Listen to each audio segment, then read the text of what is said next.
Ayan mga kasunshine, inilipat natin ang ating talong sa masetera. At ngayon nga ay lumalamig na.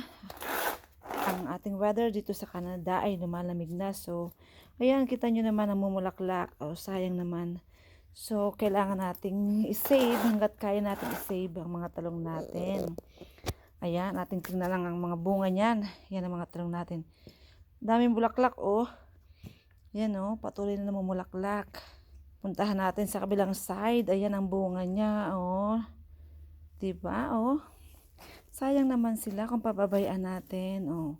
Nilamig na sila sa labas kanina. So far, nakasurvive na sila.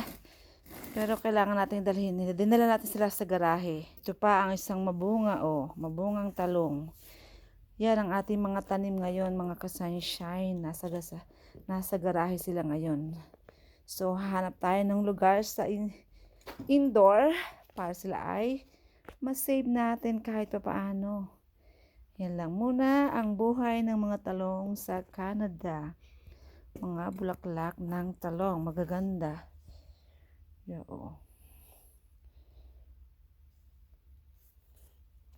Thank you for watching.